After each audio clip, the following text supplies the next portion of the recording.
അഖിൽമാരാർ ഒരുപാട് കാര്യങ്ങൾ കോൺട്രവേഴ്ഷ്യൽ പ്രശ്നങ്ങളൊക്കെ ഉണ്ടാക്കുന്നു. അല്ലെങ്കിൽ അദ്ദേഹം വന്നതിന് ശേഷം KSRTC തന്നെ ഒരുപാട് നിയമങ്ങൾ എല്ലാം വന്നിട്ടുണ്ട്. ഗണേഷ് കുമാർ മറ്റേ ട്രാൻസ്പോർട്ട് മന്ത്രി ഗണേഷ് കുമാറാണ്.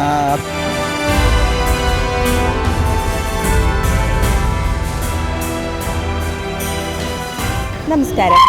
അടുത്തൊരു നിയമസഭാ തിരഞ്ഞെടുപ്പിന് ഇനി 1 വർഷം മാത്രമാണ് ബാക്കി. എല്ലാ പാർട്ടികളും നിയമസഭാ തിരഞ്ഞെടുപ്പിനായി ഒരുങ്ങിക്കഴിഞ്ഞു. സ്ഥാനാർത്ഥി നിർണയ ചർച്ചകൾ നടക്കുന്നതിനിടയിൽ പത്തനാപുരത്ത് ബിഗ് ബോസ് താരം അഖിൽ മാരാർ മത്സരിക്കുമെന്നൊരു സൂചന പുറത്തു വരികയാണ്.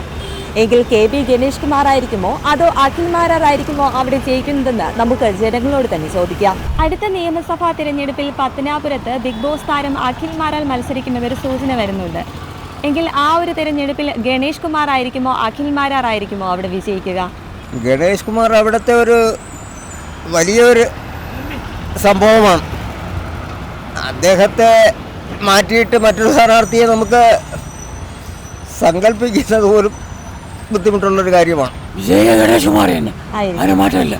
എന്തുകൊണ്ടാ? അത് അവിടുത്തെ ചില ആളും വേണ്ടപ്പെട്ട ആളാണ്, എല്ലാം സഹകരിച്ചു പോകുന്ന ഒരു വ്യക്തിയാണ് ഗണേഷ് കുമാർ ജയിക്കും. എന്തുകൊണ്ടാണ്? കഴിവുള്ള ആളായിട്ട് അദ്ദേഹം തന്നെയായിരിക്കും വിജയിക്കുക. കഴിവുള്ള ആളായിട്ട് ജയിക്കുമെന്ന് പറയും. ഗണേഷ് കുമാർ ജയിക്കും. 100% ഗണേശാണ് ജയിക്കുന്നത്. അവർ നല്ല കാര്യങ്ങളെല്ലാം അവിടെ ചെയ്യുകയും ഗണേഷ് കുമാർ. ഗണേഷ് കുമാർ തോക്കാനാണ് സാധ്യത. എന്തുകൊണ്ടാണ്? ഇപ്പോഴത്തെ ഭരണത്തിൻ്റെ ഉണ്ടായിരിക്കും എന്നാണ് എൻ്റെ വിശ്വാസം. അഖിൽമാരാർ ഒരുപാട് കാര്യങ്ങൾ കോൺട്രവേഴ്ഷ്യൽ പ്രശ്നങ്ങളൊക്കെ ഉണ്ടാക്കുന്നു. അല്ലെങ്കിൽ പ്രശ്നമല്ല, കാര്യങ്ങൾ തുറന്നു പറയുന്നു. അതുകൊണ്ട് ഗണേഷ് കുമാർ പക്ഷേ അതേപോലെ തന്നെ നല്ലൊരു വ്യക്തിയാണ്. അപ്പം നമുക്ക് പറയാൻ പറ്റത്തില്ല, ഇവിടുത്തെ ആൾക്കാർ തീരുമാനിക്കട്ടല്ലോ. ഞാൻ എന്താ പറയാ, അല്ലേ? രണ്ടുപേരെയും തള്ളി പറയാൻ പറ്റത്തില്ല. എന്നാലും അഖിൽ മാരാറാ ഞങ്ങൾ കൂടുതൽ ഇഷ്ടം. എനിക്കിതിനെക്കുറിച്ച് വലിയ അറിവില്ല, എന്നാലും അഖിൽ മാരാർ ആയിരിക്കും എന്നാണ്. ഗണേഷ് കുമാർ വലിയ പാടാണെന്ന് തോന്നുന്നത്. എന്തുകൊണ്ടാണ്?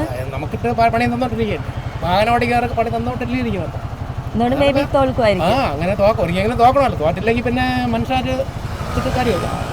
KB ഗണേഷ് കുമാർ ആയിരിക്കും. എന്തുകൊണ്ടാണ് ചേച്ചി? അദ്ദേഹം വന്നതിന് ശേഷം KSRTC തന്നെ ഒരുപാട് നിയമങ്ങൾ എല്ലാം വന്നിട്ടുണ്ട്. അദ്ദേഹത്തിലൊരു വിശ്വാസമുണ്ട്. രണ്ടുപേർക്കും ഓരോ പ്രാധാന്യമുണ്ട്. ഒരു വ്യത്യാസം തോന്നുന്നില്ല. രണ്ടുപേരും ഒരേ കാര്യങ്ങളാണ് പറയുന്നത്, പക്ഷേ വ്യത്യസ്തമായി പോകുന്നതേ ഉള്ളൂ.